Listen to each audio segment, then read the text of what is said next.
திருப்பதி மாவட்டத்தில் அதிர்ச்சிகரமான சம்பவம் ஒன்று நடந்து உள்ளது.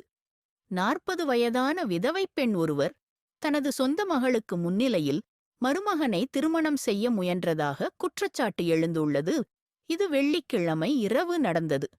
குற்றம் சாட்டப்பட்டவர் பி. வெங்கடம்மா என அடையாளம் காணப்பட்டுள்ளார்.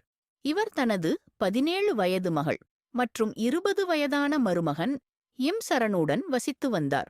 மகள் காதல் திருமணம் செய்து கொண்டு 3 மாதங்களே ஆகியுள்ளன. போலீசார் தெரிவிக்கையில், வெங்கடம்மா சமீபத்தில் சரணுடன் தகாத உறவு வைத்திருந்தார். கணவனுடன் தன்னுடைய தாய் ஆடையின்றி உல்லாசமாக இருந்ததை மகளே பார்த்துள்ளார். வெள்ளிக்கிழமை இரவு மகள் முன்னிலையில் அவரை திருமணம் செய்ய முயன்றார். மகள் எதிர்த்தது அவரை அரிவாள்மனை மற்றும் கல்லால் தாக்கியதாக கூறப்படுகிறது. மகளின் கதறல் சத்தம் கேட்டு வெங்கடம்மாவின் சகோதரர் பங்கரையா மற்றும் சகோதரி மாமா கல்பனா சம்பவ இடத்திற்கு விரைந்து வந்து எதிர்த்தனர். தள்ளுமுள்ளுவில் மூவரும் காயமடைந்தனர். அக்கம்பக்கத்தினர் தலையிட்டு காயமடைந்தவர்களை அருகிலுள்ள மருத்துவமனைக்கு அனுப்பி வைத்தனர். பங்கரையா அளித்த புகாரின் அடிப்படையில் கேவிபி புரம் துணை ஆய்வாளர் ஜி. நரேஷ் வழக்கு பதிவு செய்து விசாரணை தொடங்கியுள்ளார்.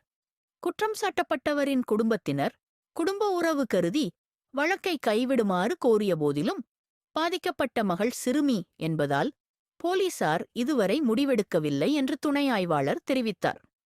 விசாரணை தொடர்ந்து நடந்து வருகிறது. காதலித்து திருமணம் செய்து கொண்டு காதலியின் தாயுடன் உடலுறவில் இருந்த சரண், மகளின் கணவர் என்றும் பாராமல் மகளுக்கே சக்களத்தியாக மாறிய தாய் வெங்கடம்மா. இந்த கொடூர சம்பவத்தை பற்றி உங்கள் கருத்தை பகிர்ந்து கொள்ளுங்கள் நண்பர்களே.